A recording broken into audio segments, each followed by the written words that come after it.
Hello friends, good afternoon to all of you. आज की इस वीडियो में हम लोग देखने वाले हैं मॉडर्न हिस्ट्री का सबसे इम्पॉर्टेंट चैप्टर, और जिसका नाम है नरमपंथी उदारवादी चरण, जो कि हमारे इम्पॉर्टेंट चैप्टर है ऑफ लुसेंट ऑब्जेक्टिव। और लुसेंट आपको पता है कि काफ़ी महत्वपूर्ण बुक है जो हर एग्ज़ाम में हमारे देखने को मिलता है। कोई भी आप एग्ज़ाम देख ले, कोई स्टेट का एग्ज़ाम हो या फिर सेंट्रल एग्ज़ाम हो, हर एग्ज़ाम में इसका वेटेज देखने को मिलता है। और उसमें भी आप देखेंगे तो मॉडर्न हिस्ट्री में बहुत सारे ऐसे चैप्टर हैं जो उनसे काफ़ी ज़्यादा मात्रा में क्वेश्चन और हर साल क्वेश्चन आते हैं। तो आज के इस वीडियो में हम लोग देखने वाले हैं एक और इम्पॉर्टेंट चैप्टर लुसेंट ऑब्जेक्टिव का और मॉडर्न हिस्ट्री में। तो चलिए हम लोग इस वीडियो को स्टार्ट करते हैं और क्वेश्चन को एक्सप्लेनेशन के साथ हम लोग देखेंगे, ठीक है, और रीजन के साथ। तो चलिए हम लोग पहला क्वेश्चन देखते हैं। हमारा पहला प्रश्न कहता है कि भारतीय राष्ट्रीय आंदोलन के 1885 से लेकर 1905 की अवधि को कहा जाता है। तो इस अवधि को उदारवादी चरण कहा जाता है। हमारा पहला नंबर क्वेश्चन का आंसर हो जाएगा ए, उदारवादी चरण हो जाएगा। ठीक है, नेक्स्ट क्वेश्चन देखते हैं। भारतीय इतिहास में वर्ष 1885 प्रसिद्ध है। तो 1885 जो हमारे पास इंडियन हिस्ट्री है उस साल बहुत ही इंपॉर्टेंट माना जाता है, इसलिए क्योंकि इसी समय बहुत बड़ी पार्टी जो इंडिया में बनने वाली थी और वो पार्टी थी भारतीय राष्ट्रीय कांग्रेस की स्थापना। ठीक है ना, तो इसका आंसर हमारे पास ए हो जाएगा। ठीक है ना, ये हो जाएगा हमारा आंसर दूसरे नंबर क्वेश्चन का। तीसरा नंबर क्वेश्चन हम लोग देखते हैं। तीसरा नंबर क्वेश्चन कहता है कि आधुनिक भारतीय इतिहास में गोकुलदास तेज प्रताप तेजपाल संस्कृत महाविद्यालय क्यों प्रसिद्ध है? क्यों प्रसिद्ध है? चूंकि भारतीय राष्ट्रीय कांग्रेस का फर्स्ट कॉन्फ्रेंस जो था वो होने वाला था पूना में, बट वहाँ पे हैजा फैल गया, इसलिए इस कॉलेज में होना होना था। तो यहीं पे पहला अधिवेशन हमारे पास कांग्रेस का हुआ था और इसी कारण से ये इम्पोर्टेंट बन जाता है। इसका आंसर ये हो जाएगा। नेक्स्ट क्वेश्चन देखते हैं।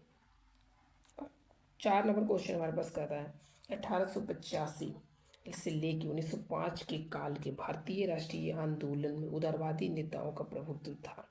उनके आंदोलन का मुख्य ढंग था। तो उनके आंदोलन का मुख्य ढंग यही था कि उन्होंने एक नीति अपनाई थी कि हम लोग अनुनय और विनय की नीति से ही सारे आंदोलन को चलाएंगे। तो उनका आंदोलन का नीति जो था वो संवैधानिक आंदोलन था। ठीक है ना, कि हम प्रोटेस्ट करेंगे, शांति में प्रोटेस्ट करेंगे। ठीक है, नेक्स्ट क्वेश्चन देखते हैं। भारतीय राष्ट्रीय कांग्रेस की पहली बैठक किस शहर में हुई थी? तो पहली बैठक हमारे पास बॉम्बे में हुई थी। हम लोगों ने देखा पीछे कि पहली उनका कॉन्फ्रेंस जो हुआ था वो बॉम्बे में हुआ था। तो हमारे पास आंसर बी हो जाएगा 5 नंबर क्वेश्चन का। नेक्स्ट क्वेश्चन हम लोग देखते हैं। नेक्स्ट क्वेश्चन कहता है कि निम्नलिखित में से कांग्रेस नेताओं में से किसको भारत का महान वृद्ध व्यक्ति यानी ग्रैंड ओल्ड मैन के नाम से फेमस दादा भाई नौरोजी जी हैं?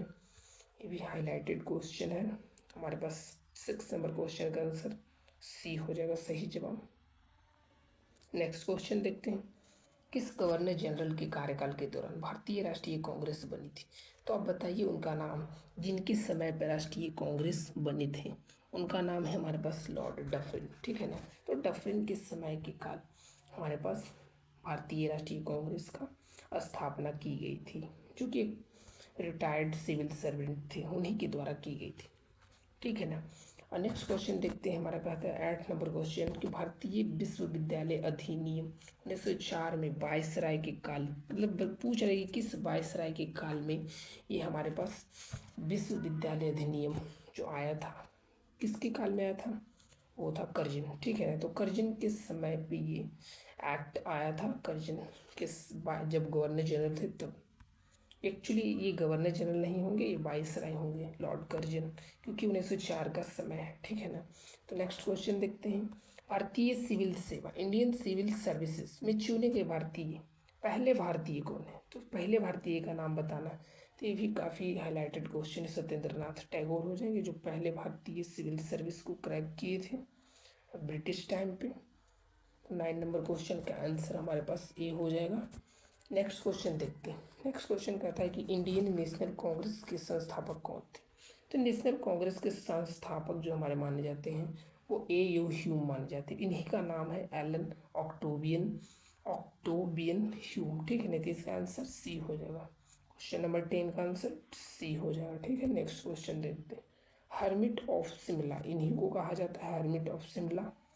इसका आंसर सी हो जाएगा। ठीक है। 12 नंबर क्वेश्चन कहता है कि कौन सा प्रथम भारतीय था जो ब्रिटिश संसद के लिए निर्वाचित हुए थे।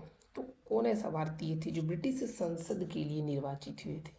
उनका नाम था दादा भाई नौरोजी, क्योंकि इन्होंने लेबर पार्टी से जाके इंग्लैंड में इन्होंने चुनाव लड़ा था। तो इसका आंसर हमारे पास सी हो जाएगा। ठीक है ना। A nation in the making नामक पुस्तक किन के द्वारा लिखा गया है। A nation in the making, ठीक है ना। नेशन इन द मेकिंग जो है हमारे पास सुरेंद्र नाथ बनर्जी के द्वारा लिखा गया था। ये भी काफ़ी इम्पोर्टेंट नाम है जो कि आगे हिस्ट्री में बहुत बड़े बड़े योगदान देने वाले हैं। नेक्स्ट क्वेश्चन देखते हैं। भारतीय राष्ट्रीय कांग्रेस का प्रथम अधिवेशन लगभग आखिरी समय पर पूना से बम्बई स्थानांतरित किया गया था। तो यही कारण था यहाँ पे कि पूना में होने वाला था पहला कॉन्फ्रेंस, बट वहाँ पे नहीं हुआ, क्योंकि वहाँ पे पूना में हैजा फैलने के कारण संयोजक राष्ट्र कांग्रेस के प्रथम अधिवेशन का स्थान पूना से बम्बई स्थानांतरित कर दिया गया था। तो इसका आंसर हमारे पास सी हो जाएगा।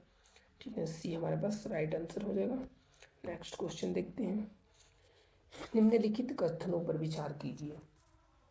दादा भाई नौरोजी उनके बारे में बताया गया। ठीक है ना। तो 3 बार राष्ट्रीय कांग्रेस के अध्यक्ष बन चुके हैं, ये सही बात है। Poverty and British rule in India इन्हीं के द्वारा लिखा गया, बट ये नेशनल सोशल कॉन्फ्रेंस ऐसी कोई चीज़ से ये नहीं जुड़े थे। तो हमारा आंसर बी हो जाएगा।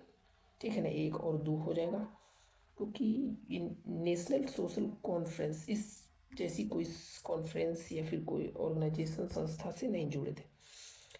नेक्स्ट क्वेश्चन कहता है कि 19वीं सदी के अंतिम चतुर्थांश में वह कौन सा तत्व था जिसने भारत में एक समान राष्ट्रीय दृष्टिकोण के उत्थान में एक महत्वपूर्ण भूमिका निभाई थी। तो वो थी सभी। सभी क्यों ऐसा होगा, इनका कहने का मतलब ये है कि पुनर्जागरण। तो पुनर्जागरण हुआ था भारतीयों में जब प्रेस का विकास हुआ, शिक्षा आई पश्चात, मतलब वेस्टर्न शिक्षा आई। तो इनको माना जाता है कि ये हमारे पास पुनर्जागरण का काल रहा है। ठीक है ना, इंडियन हिस्ट्री में। तो हमारा आंसर डी हो जाएगा 16 का। ठीक है ना, 16 का हमारे पास डी हो जाएगा।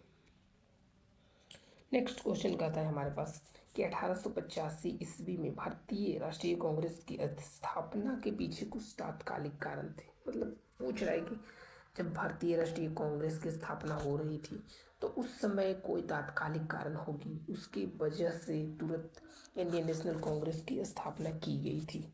उनका कारण क्या था। तो उनका कारण जो था वो बहुत बड़ी और साफ थी।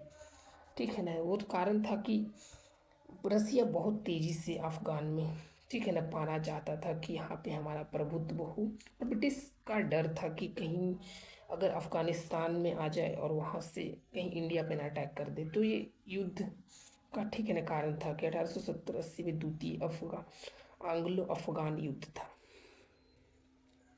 नेक्स्ट क्वेश्चन हमारे पास कहता है कि किस ब्रिटिश वायसराय ने 1880 के दशक के प्रारंभ में विदेशी शासन के विरुद्ध भारतीय असंतोष को बढ़ाने में महत्वपूर्ण भूमिका निभाई। तो ये ब्रिटिशर्स का ही काम होंगे जो, ठीक है ना, भारतीय असंतोष फैलाएंगे। ठीक है ना। तो उनका नाम बताइए जिन्होंने ये काम किया था। और उनका नाम था लिट्टन। ठीक है ना। तो ये काफ़ी गुरु माने जाते हैं। ठीक है ना। और वायसराय के रूप में रहे थे। और लिट्टन द्वारा प्रस्तावित संवैधानिक जनपद सेवा स्टैच्यूरी सिविल सर्विस, जिसके तहत परीक्षा की आयु 21 वर्ष से घटाकर 19 वर्ष कर दी गई थी, एक कब लागू हुई थी। ये भी काफ़ी इंपॉर्टेंट क्वेश्चन है। ठीक है ना। ये 1878 में लागू हुई थी। ठीक है ना। ये 1878 में लागू हुई थी। इसका आंसर बी हो जाएगा। ठीक है। नेक्स्ट क्वेश्चन देखते हैं।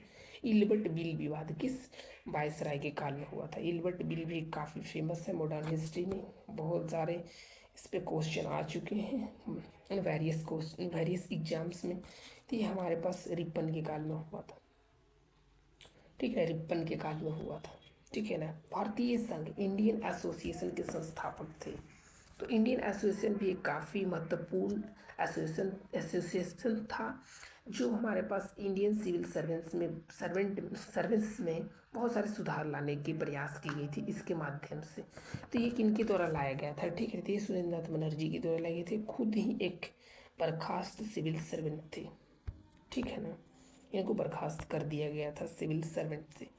भारतीय राष्ट्रीय कांग्रेस की अध्यक्षता किसने की थी? तो ये पूछ रहा है कि भारतीय राष्ट्रीय कांग्रेस की अध्यक्षता किसने की थी, ठीक है ना। तो इसका सही जवाब आपको पता है, दादा भाई नौरोजी ने की थी, क्योंकि ये उग्रवादी चरण के नेता है बाल गंगाधर तिलक, और इन्होंने नहीं की है, कभी भी नहीं, इंडियन कांग्रेस मतलब इंडियन नेशनल कांग्रेस की अध्यक्षता। नेक्स्ट क्वेश्चन देखते हैं हमारे पास। नेक्स्ट क्वेश्चन कहता है कि भारतीय राष्ट्रीय कांग्रेस में निम्न में से किसको नरम दलीय नेता के तौर पर नहीं जाना जाता है?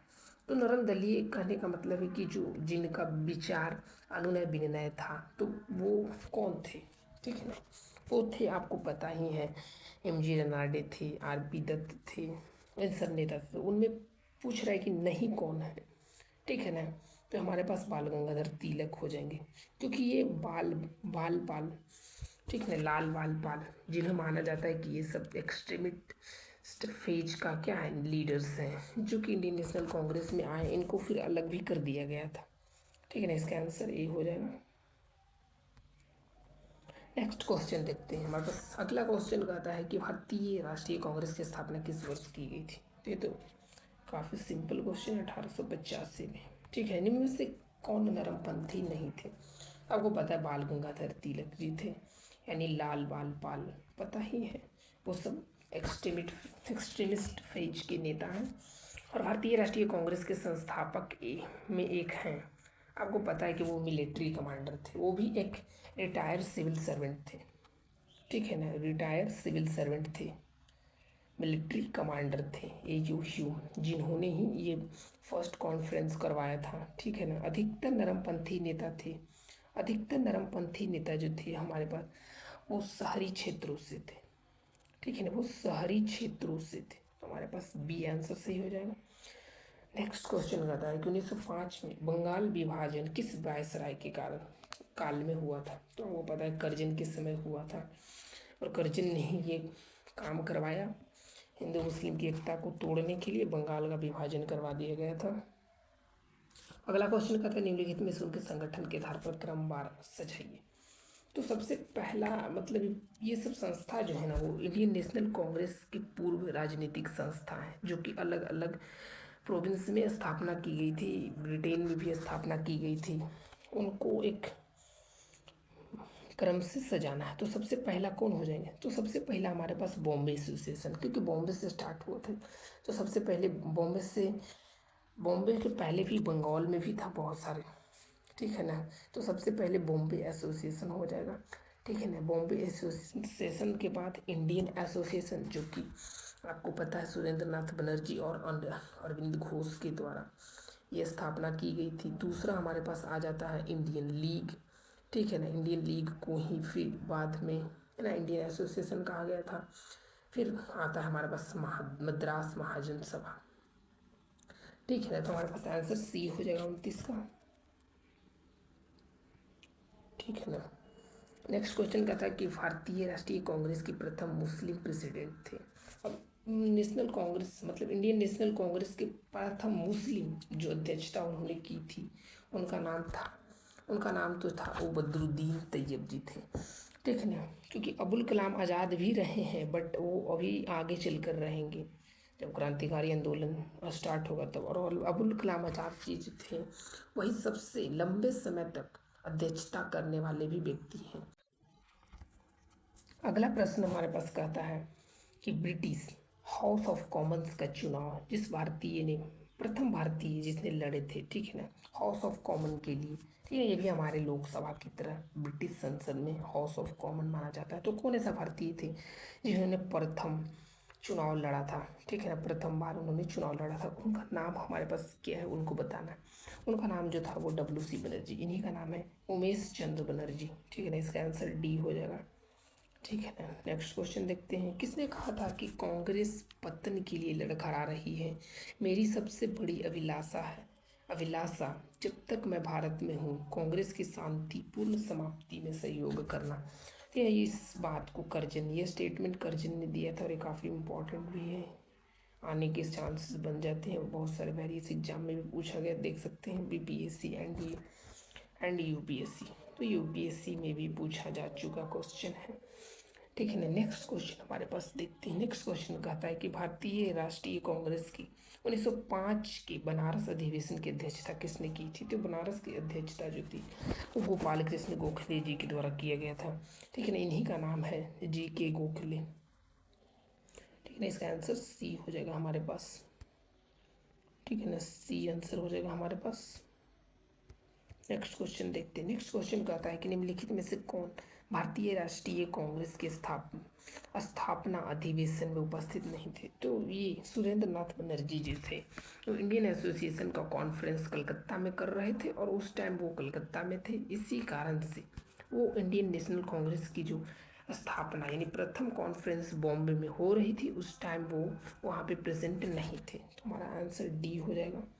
ठीक है ना। ये रीजन था कि क्यों नहीं थे। नेक्स्ट क्वेश्चन कहता है कि हमारे पास भारतीय राष्ट्रीय कांग्रेस के पहले अध्यक्ष कौन थे? तो सबसे पहले अध्यक्ष WC बनर्जी, इन्हीं का नाम उमेश चंद्र बनर्जी है। और ये स्थापना तो ये ह्यूम ने किए थे, बट ये सचिव थे, ना कि वो अध्यक्ष थे। ठीक है ना। तो हमारे पास बी आंसर सही हो जाएगा। नेक्स्ट क्वेश्चन कहता है कि भारत की पहली लोक संघ लैंड होल्डर सोसाइटी की स्थापना कब की गई थी? लैंड होल्डर सोसाइटी जो है जमींदारों के द्वारा बंगाल में की गई थी। ठीक है ना। जमींदारों के कल्याण के लिए। तो ये हमारे पास 1838 में हुआ था। ठीक है ना।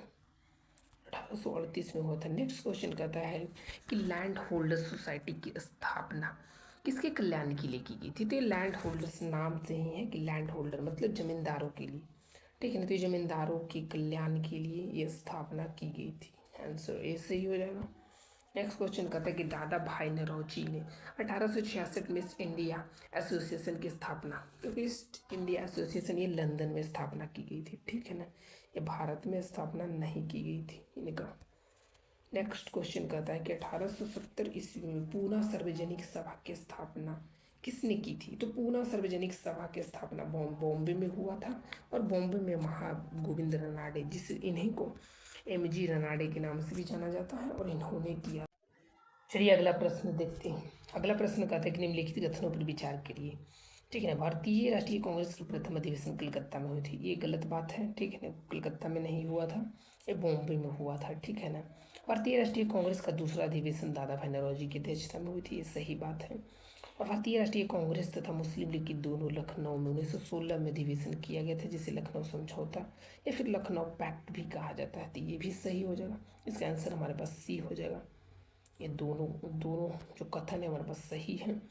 नेक्स्ट क्वेश्चन कहता है कि निम्नलिखित में से किस एक ने सन 1875 में हाउस ऑफ कॉमन्स में एक याचिका प्रस्तुत करते हुए ब्रिटिश संसद में भारत के प्रत्यक्ष प्रतिनिधित्व की मांग की? इन्होंने मतलब कौन ऐसा भारतीय और कौन ऐसा मतलब एसोसिएशन था जिन्होंने ये याचिका ब्रिटिश संसद में रखा था 1875 में हाउस ऑफ कॉमन में कि भारत में प्रत्यक्ष, ठीक है ना, प्रतिनिधित्व की मांग की जाए? उनका नाम था दी डेक्कन एसोसिएशन। ठीक है ना। तो दी डेक्कन एसोसिएशन। नेक्स्ट क्वेश्चन कहता है कि निम्नलिखित में से भारतीय नेता में से कौन एक ब्रिटिश द्वारा इंडियन सिविल सर्विस से बर्खास्त कर दिए गए थे? पहले भी देख चुके हैं, सुरेंद्र नाथ बनर्जी जिन्होंने इंडियन एसोसिएशन की स्थापना भी की, और इनके साथ अरविंद घोष जी भी। लैंड होल्डर सोसाइटी का जो कलकत्ता में स्थापना हुई थी वो किनके द्वारा? ये द्वारकानाथ टैगोर जी के द्वारा स्थापना की गई थी, जो कि खुद ही एक लैंड होल्डर्स थे। दूसरा कहता है कि भाई सूची 1 को सूची 2 के साथ सुमेलित करिए। तो चलिए देखते हैं कि कौन कौन सा जो कांग्रेस के पूर्व पॉलिटिकल ऑर्गेनाइजेशन था वो कब कब आए। ठीक है ना। चलिए देखते हैं। इसका पहला जो है बंगाल ब्रिटिश इंडिया सोसाइटी, जो कि 1843 में आया। मद्रास नेटिव एसोसिएशन 1852 में आया। पूना सार्वजनिक सभा 1876 में आया। इंडियन एसोसिएशन 1876 में, जो कि सुरेंद्र नाथ बनर्जी और अरविंद घोष जी जुड़े हुए हैं। इसका आंसर हमारे पास ये हो जाएगा। ठीक है ना। नेक्स्ट क्वेश्चन भी मिलाना ही है कि जो पूर्व संस्था थी ऑफ इंडियन नेशनल कांग्रेस की वो कब कब स्थापना हुई? तो मद्रास महाजन सभा जो है वो 1884 में हुआ। और बॉम्बे प्रेसिडेंसी एसोसिएशन जो हुआ 1885 में हुआ, और इंडियन एसोसिएशन भी 1876 में, और कांग्रेस की स्थापना तो आपको पता ही है, एक पता भी रहेगा तो आप बना सकते हैं, डी का 4 यहाँ पे 2 जमा है, बट इस कारण से 2 ऑप्शन तो नहीं होंगे, बी और डी, इन दोनों में देखना है। तो इन दोनों में आपको पता है कि बॉम्बे प्रेसिडेंसी एसोसिएशन कब आया था, तो वो हमारे पास आया था पहला, कब हो जाएगा बताइए, 1885 में ही आया था, ठीक है, जब कांग्रेस की स्थापना हुआ था उसी टाइम आया था। तो 45 नंबर क्वेश्चन का आंसर हमारे पास ए हो जाएगा, ठीक है ना। थोड़ा सा डेट में देख लीजिएगा, ठीक है ना। अगला प्रश्न कहता है कि सुरेंद्रनाथ बनर्जी और आनंद मोहन बोस ने कांग्रेस के जन्म के पहले किस राष्ट्रवादी पार्टी की स्थापना की, जो कांग्रेस के पूर्ववर्ती संगठनों में सर्वाधिक महत्वपूर्ण थी। तो वो हमारे पास थी इंडियन एसोसिएशन, क्योंकि इंडियन एसोसिएशन से ही जुड़े थे सुरेंद्रनाथ बनर्जी और आनंद मोहन बोस जी, ठीक है ना। इसका आंसर हमारे पास बी हो जाएगा, ठीक है ना। नेक्स्ट क्वेश्चन देखते हैं, इंडियन एसोसिएशन ने किस मुद्दे पर सर्वप्रथम आंदोलन शुरू की। तो ये खुद ही एक बर्खास्त सिविल सर्वेंट का था, तो इन्होंने प्रथम मुद्दा इन्होंने यही रखा कि भारतीय प्रशासनिक सेवा में, यानी इंडियन सिविल सेवा सर्विस में, ठीक है ना, नियम के सुधार और परीक्षा में बैठने की अधिकतम उम्र की बढ़ाने से थी, ठीक है ना। इसका आंसर ए हो जाएगा, ठीक है ना। इन्होंने ये मांग की थी सुरेंद्रनाथ बनर्जी जी ने। नेक्स्ट क्वेश्चन कहता है कि इंडियन एसोसिएशन द्वारा कलकत्ता में आयोजन अखिल भारतीय, ठीक है, अखिल भारतीय राष्ट्रीय सम्मेलन इंडियन नेशनल कॉन्फ्रेंस कब हुआ था। तो ये जो है था ना हमारे पास 1883 में हुआ था, ठीक है ना। ये किया गया था सुरेंद्रनाथ बनर्जी और आनंद मोहन बोस जी के द्वारा, ठीक है ना, उन्हीं का ये पार्टी था इंडियन एसोसिएशन। नेक्स्ट क्वेश्चन हमारे पास कहता है कि भारतीय राष्ट्रीय कांग्रेस के साथ इंडियन एसोसिएशन का विलय, चूँकि आगे चल करके इंडियन एसोसिएशन को इंडियन नेशनल कांग्रेस में ही विलय कर दिया गया था, तो ये 1886 में किया गया था, ठीक है ना, कब 1886 में। अब फिर से हम लोगों को दिया गया कि कांग्रेस के उद्गम संबंधी मत और प्रतिपादक, ठीक है ना। तो ये हमारे पास रहस्यमय उद्गम किसने कहा था, पट्टाभी सीतारामैया, थियोसोफिस्टो की योजना एनी बेसेंट ने दी थी, और डफरिन की षड्यंत्रकारी दिमाग की उपज डब्ल्यू.सी. बनर्जी ने कहा था, ठीक है ना। ये कहा था इंडियन नेशनल कांग्रेस के बारे में, ठीक है ना। सुरक्षा कपट, ठीक है, सेफ्टी बॉल्व की थ्योरी जो थी वो लाला लाजपत राय जी ने दिया था, ठीक है ना। ये इंडियन कांग्रेस के बारे में सब विचार दिए गए थे, ठीक है ना। तो हमारे पास ए आंसर सही हो जाएगा इसका, ठीक है ना। ए नंबर ऑप्शन सही हो जाएगा। नेक्स्ट क्वेश्चन भी हमारे पास पुस्तक है और उनके लेखक से संबंधित है। तो history of Indian national Congress Pattabhi Sitaramayya ने लिखा था। How Indian fought for freedom, यानी बेसेंट जो कि खुद एक ब्रिटिश निवासी थी, ठीक है ना। India today R P. Dutt ji ने को रजनी पाम दत्त भी कहा जाता है, और 1857 जो कि एक सरकारी इतिहासकार एस.एन. सेन जो थे उन्हीं के द्वारा लिखा गया था। ये सब सामने सामने ही दिया गया है, ये आंसर सही हो जाएगा। नेक्स्ट क्वेश्चन कहता है कि भारतीय राष्ट्रीय कांग्रेस के प्रथम सत्र की बैठक निम्नलिखित में से कितने प्रतिनिधियों ने प्रथम बैठक में भाग लिए थे, तो वो थे 72, ठीक है ना। कितना थे, 72। फैक्चुअल क्वेश्चन है, अब याद रखें। निम्नलिखित में से किसने भारतीय राष्ट्रीय कांग्रेस की अध्यक्षता 2 बार की थी, तो 2 बार किसने की थी भारतीय राष्ट्रीय कांग्रेस की अध्यक्षता, बिडेनबर्ग, क्योंकि ये नाम इंडियन नेशनल कांग्रेस के अध्यक्ष से नहीं जुड़े हैं, तो ये भी ऐसे एलिमिनेट से हो सकता है, ठीक है ना। हमने किसने कहा कि ब्रिटिश शासन एक स्थायी बढ़ता हुआ तथा लगातार, ठीक है, लगातार क्या है हमारे पास, बढ़ते हुए विदेशी आक्रमण है जो धीरे धीरे सही मगर पूरे तरह से देश को नष्ट कर रहा है, ठीक है। आगे लिखा हुआ यही था, मैंने पढ़ दिया। इसका आंसर हमारे पास क्या हो जाएगा, तो हमारे पास दादा भाई नौरोजी ने कहा था इस कथन को, इसका आंसर ये हो जाएगा हमारे पास, दादा भाई नौरोजी। चलिए अगला प्रश्न देखते हैं। अगला प्रश्न कहता है कि निम्नलिखित में से किसने एक सार्वजनिक भाषण में राष्ट्रीय कांग्रेस पर हमला किया तथा उसे जनता की एक बहुत बड़ी सूक्ष्म भाग यानी माइक्रोस्कोपिक माइनॉरिटी का प्रतिनिधित्व बताकर उसकी हंसी मजाक उड़ाया था, तो उसका नाम डफरिन था, ठीक है ना। इसका आंसर ए हो जाएगा हमारे पास, डफरिन जी जो थे उन्होंने इसे कथन को कहा था। किसने कहा कि मुझे खुशी है कि कांग्रेस बराबर के नीचे की ओर जा रही है, क्योंकि यह राष्ट्रद्रोहियों राजद्रोही संस्था है और इसके नेता संदिग्ध चरित्र के लोग हैं। ऐसा किसने कहा था? तो एल्गिन द्वितीय ने कहा था, अकॉर्डिंग टू लुसेंट। ठीक है ना। निम्नलिखित में से कौन सा कांग्रेस के विरोधी थे? कांग्रेस की विरोधी इनमें से किन व्यक्तियों के द्वारा किया गया था? तो सैयद अहमद खान, जो कि मुस्लिम लीग से जुड़े थे और ये हमेशा क्रिटिसाइज किए करते थे। हैदराबाद का नवाब, वो भी बहुत ज़्यादा जलता था इंडियन नेशनल कांग्रेस से। बनारस के राजा शिव प्रसाद भी, और दिनसा मानकजी पेटिट। ठीक है, इनका नाम है दिनसा दिनसा मानकजी पेटिट। पेटिट नाम है, तो ये पूरा ऑप्शन सही हो जाएगा। सब लोग विरोधी हैं। ठीक है ना, इंडियन नेशनल कांग्रेस का आंसर डी हमारे पास सही जवाब हो जाएगा। उदारवादियों की कार्य पद्धति के साधन थे। तो उदारवादियों का एक ही पद्धति था, संवैधानिक पद्धति और अनुनय विनय की पद्धति। इसका आंसर हमारे पास ये हो जाएगा। ठीक है, नहीं, प्रार्थना, याचना और विरोध की पद्धति उन्होंने अपनाई थी। उदारवादियों की कार्य पद्धति को किसने भिखमंगी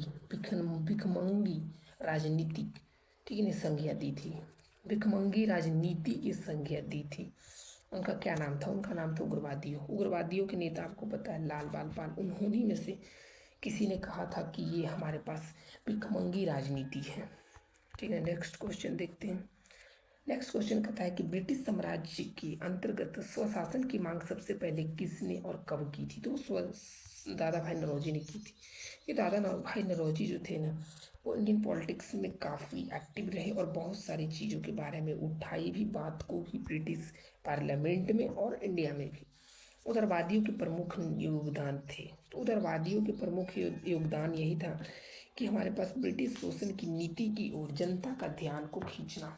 ठीक है ना, कि जो भी ब्रिटिश पॉलिसी है उनकी प्रति जनता का ध्यान खींचे कि उनकी पॉलिसी बहुत ही खराब है और वो ना माने। ठीक है, नेक्स्ट क्वेश्चन कहता है किसने कहा था कि हमें मर्दों की तरह खुलकर कहना चाहिए कि हम अपनी मज्जा तक राजभक्त हैं और हमें अंग्रेजी राज्यों से हुए फायदे का ज्ञान है?